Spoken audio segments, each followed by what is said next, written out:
جو گوانٹانامو میں ہمیں نظر آئے، جہاں تم نے مسلمانوں کو برہنہ کر کے بند کوٹریوں میں پھینکا، جن کے برف کے تودوں کے اوپر ان کو لٹا کر ان کے اوپر بیٹھ کر سگریٹ پیتے رہے۔ آج بھی بگرام اور شبرغان کے عقوبت خانے ان کے خون سے لت پت ہیں، گواہیاں دے رہے ہیں کہ یہاں کیا مظالم کیے انہوں نے۔ ان کے سامنے قرآن کریم کی تذلیل کی گئی۔ کوئی ہے جو اس پہلو پر بھی بات کر سکے؟ بس یہ دہشت گرد، یہ دہشت گرد، یہ دہشت گرد، اور اس کے مقابلے میں اس سے بڑھ کر دہشت گردی ہو رہی ہے اور کوئی ان کو روکنے والا نہیں ہے، نہ اس کو کوئی بات کرنے والا ہے۔ عراق میں کیا کیا گیا؟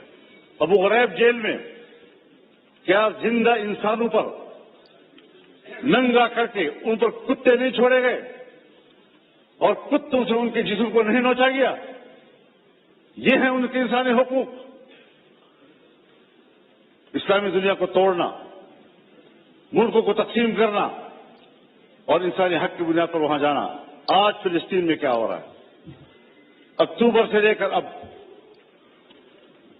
اپریل ختم ہو رہا ہے، 40,000 سے زیادہ غزہ اور خان یونس کے مسلمان شہید ہو چکے ہیں۔ یہ بچے ہیں، یہ خواتین ہیں، یہ بے گناہ شہری ہیں، یہ جنگجو نہیں ہیں۔ جنگجو سے مقابلہ کرو، وہ آپ سے لڑنے کے لیے تیار۔ سب سے زیادہ بچے جو ان دنوں میں شہید ہوئے ہیں وہ غزہ کے ہیں۔ کوئی مسلمان ہے حکمران جو اس کے لیے کوئی آواز اٹھائے؟ اور پھر امریکہ اور برطانیہ اور یورپ انسانی حقوق کی بات کرے، جن کے ہاتھوں سے انسانیت کا خون ٹپک رہا ہے۔ انسانیت کا خون ٹپک رہا ہے اور انسانی حقوق کے علمبردار۔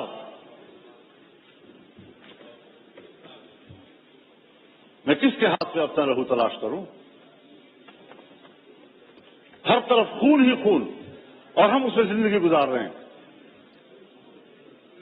اور اگر ملک کے عوام یا عوام کے نمائندے کوئی کردار ادا کر سکتے ہیں تو اس کے الیکشن کا یہ حشر کر دیا جاتا ہے جو ہم دیکھ رہے ہیں۔ تو ذرا اس حوالے سے ہمیں اپنی تاریخ کو بھی دیکھنا چاہیے، ہمیں آنے والا مستقبل ٹھیک کر لینا چاہیے۔ یہ قیادت کا مسئلہ ہے، یہ قیادت کا مسئلہ ہے۔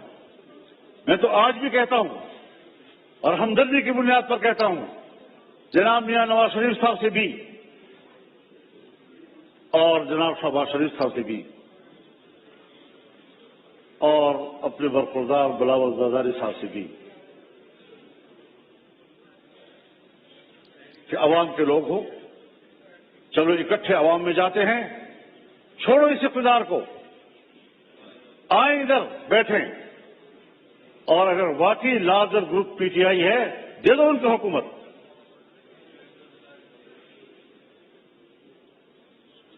لیکن شاید میری بات ذرا احمقوں والی لگ رہی ہوگی آپ لوگوں کو۔ یہ کیا کہہ رہا ہے، کہاں سے بول رہا ہے؟ آج بھی وقت ہے سمجھنے کی، لیکن ہم سمجھنے کے لیے تیار نہیں ہیں، ہم نوکری کرنے کے لیے تیار ہیں۔ تو پھر ظاہر ہے کہ ہم نے بھی عزم کر رکھا ہے کہ اس غلامی کے خلاف جنگ لڑیں گے، میدان عمل میں آ کر جنگ لڑیں گے، پبلک میں جا کر لڑیں گے، آئین اور قانون کے دائرے میں لڑیں گے، اور ملک کو اس غلامی سے نجات دلائیں گے۔ یا تو ہمارے اوپر عالمی قوتیں حکومت کر رہی ہیں یا پھر ہماری اسٹیبلشمنٹ ہمارے اوپر حکومتیں کر رہی ہیں۔